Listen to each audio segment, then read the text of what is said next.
Hello everyone. तो देखिए, जैसे कि अपन चर्चा कर रहे थे राष्ट्रीय आय से संबंधित समुच्चयों की, और उसमें अपन ने राष्ट्रीय आय के थोड़ी बहुत इतिहास के बारे में बात की थी। फिर अपन ने उसकी विशेषताओं के बारे में बात की थी, किस प्रकार राष्ट्रीय आय की गणना में क्या क्या शामिल होता है।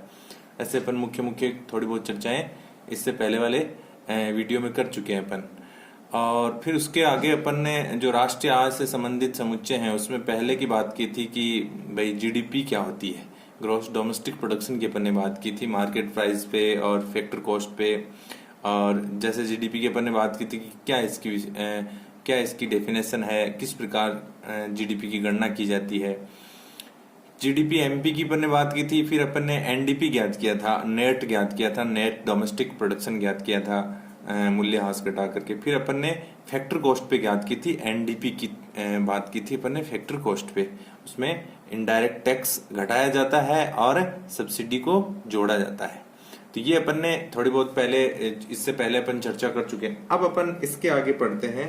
अब अपन बात करते हैं बाजार कीमत पर। जो दूसरा समुच्चय है बाजार कीमत पर सकल राष्ट्रीय उत्पाद, सकल राष्ट्रीय उत्पाद।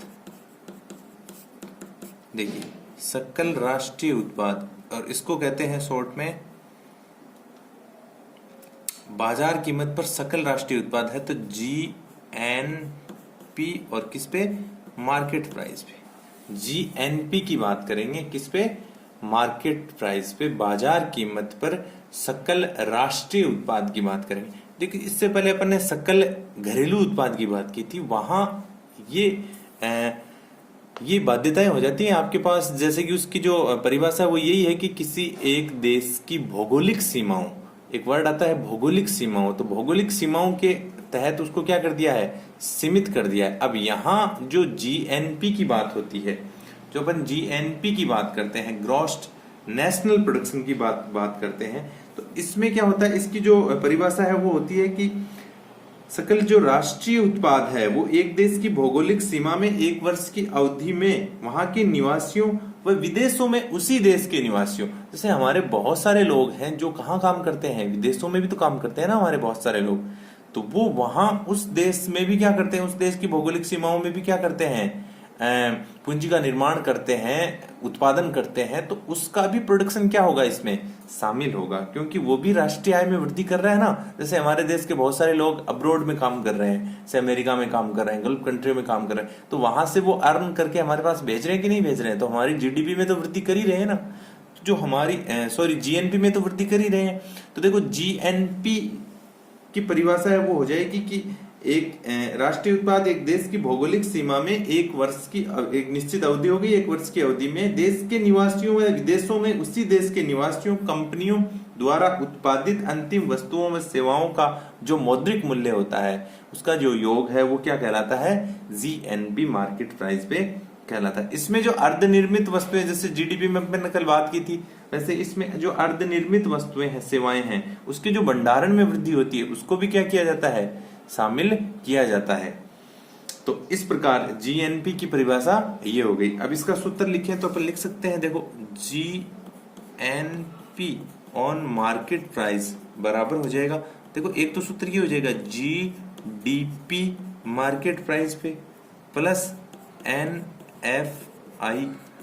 ये एनएफआईए क्या है? ये एनएफआईए है कि विदेशों में, विदेशी जो सीमाएं हैं, विदेशी जो देश हैं और बाकी के शेष जो विश्व है, उसमें हमारे देश के जो लोग क्या करते हैं? अर्न करते हैं, जो वहां की जो जीडीपी में वृद्धि कर रहे हैं, वहां जो उत्पादन कर रहे हैं, उसको क्या किया जाता है? इसमें एनएफए के रूप में शामिल किया जाता है। एनएफए, अब देखो एनएफए को अलग से डिफाइन करते हैं अपन, एनएफआईए। तो एनएफआईए का मतलब हो जाता है, जैसे एनएफआईए ए देश के लिए, ए देश जैसे हमारा देश हो गया, हमारे देश के जितने भी लोग हैं, और NFIAB।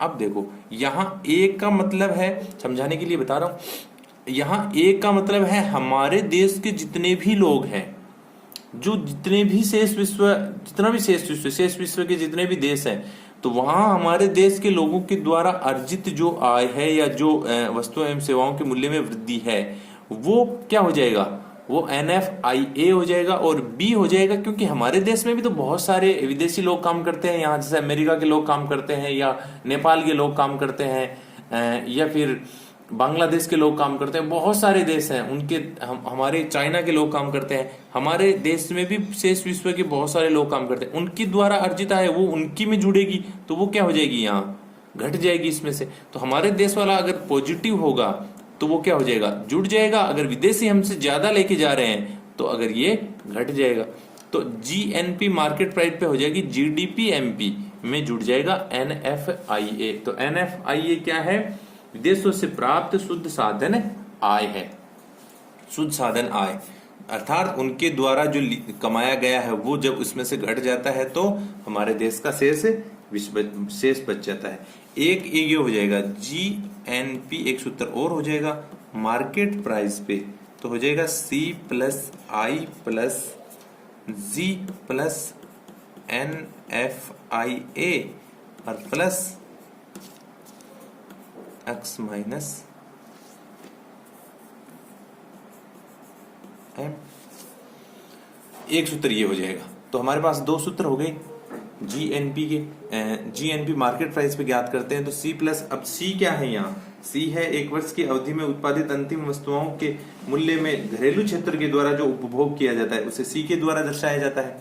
और I क्या है, एक वर्ष की अवधि में उत्पादित वस्तुओं सेवाओं जिसमें निर्मित व अर्धनिर्मित दोनों वस्तुओं की सूचियां शामिल की जाती हैं, स्थिर पूंजी निर्माण आदि शामिल होता है, इसे I द्वारा दर्शाया जाता है। G क्या है, सरकार के द्वारा जो वस्तुओं एवं सेवाओं पर जो व्यय किया जाता है या जो चुकाया जाता है उसे G द्वारा प्रदर्शित करते हैं। NFA क्या है, NFA है कि अपने भौतिक व मानवीय साधनों द्वारा अन्य देशों में अर्जित आय, जैसे कहने का मतलब है, जैसे मैंने समझाया आपको इससे पहले कि हमारे देश के जितने भी साधन है वो विदेशों में जो अर्जित करते हैं और विदेशी जितने भी साधन है वो हमारे देश में जो अर्जित करते हैं, उनका अंतर NFA है। X माइनस M वही व्यापार शेष है कि हम इंपोर्ट कितना कर रहे हैं और एक्सपोर्ट कितना कर रहे हैं, उसका अंतर है।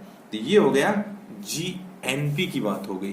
तो देखो GNP ही क्या होती है, वास्तव में राष्ट्रीय आय होती है, क्योंकि GDP एक क्या है, संकुचित अवधारणा है राष्ट्रीय आय की। ठीक है, अब इसके आगे अपन पढ़ते हैं बाजार कीमत पर शुद्ध राष्ट्रीय उत्पाद।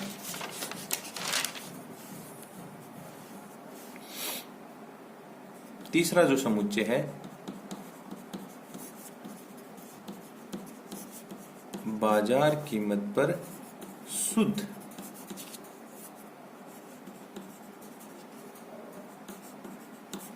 राष्ट्रीय उत्पाद,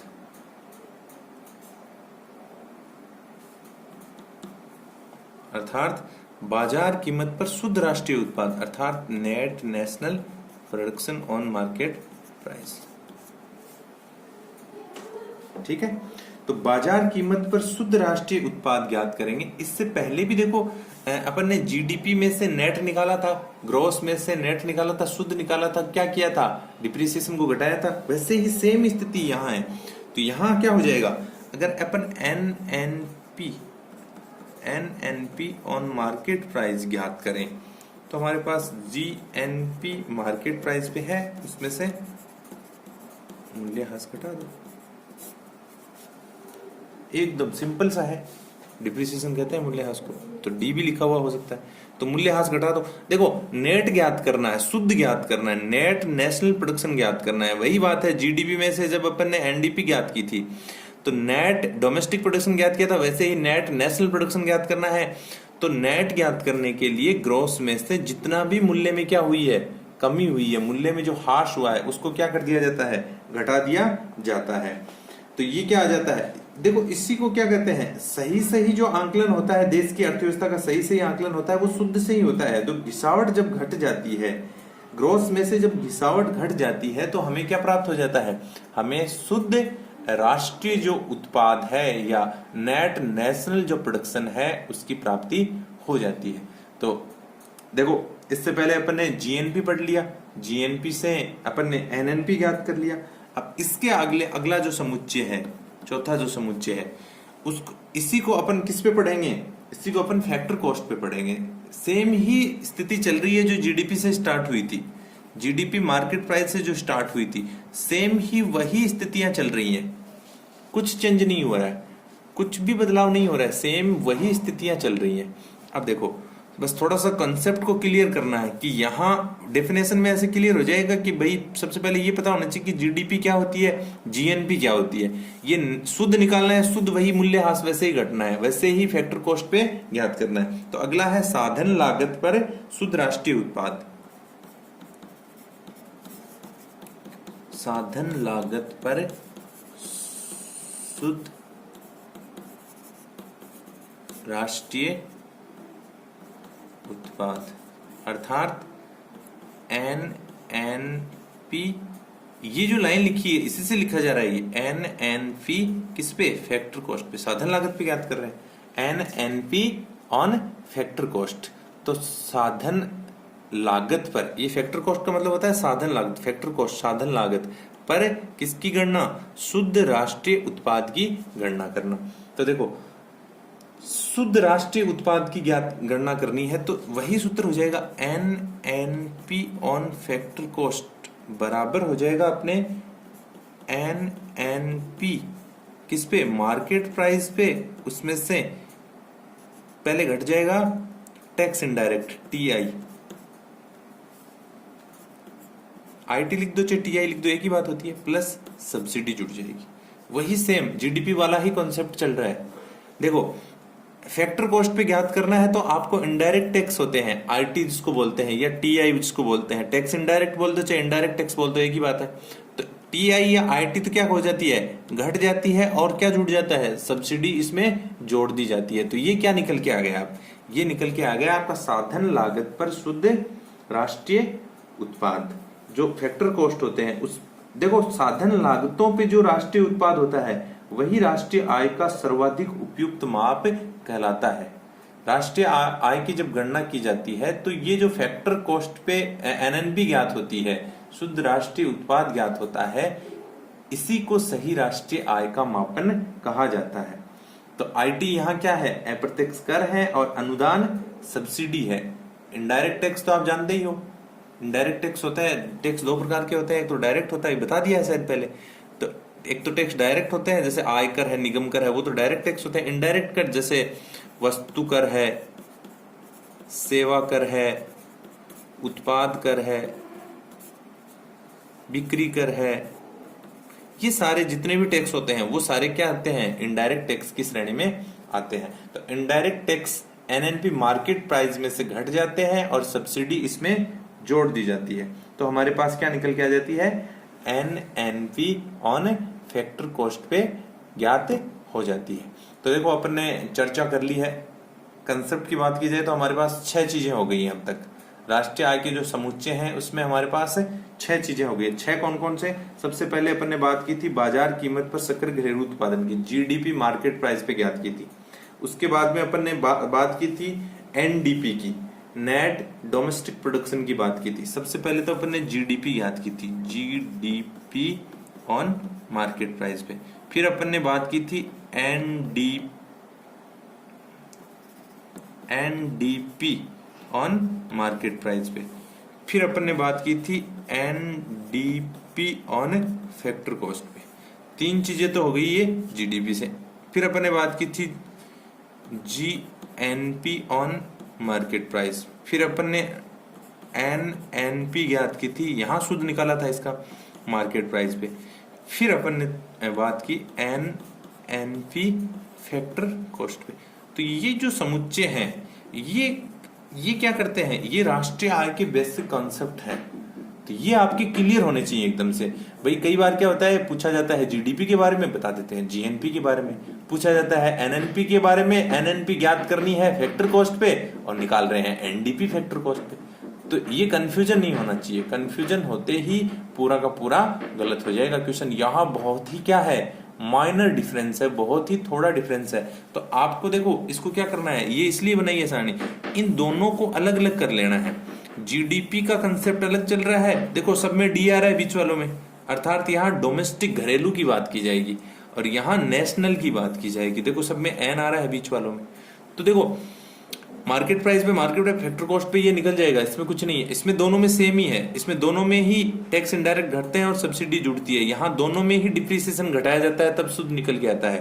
पर आपकी बेसिक जो चीज है जीएनपी और जीडीपी, ये क्या होना चाहिए, क्लियर होना चाहिए। तो इस प्रकार अपन ने 6 समुच्चयों की अब तक क्या कर ली है, चर्चा कर ली है। ठीक है।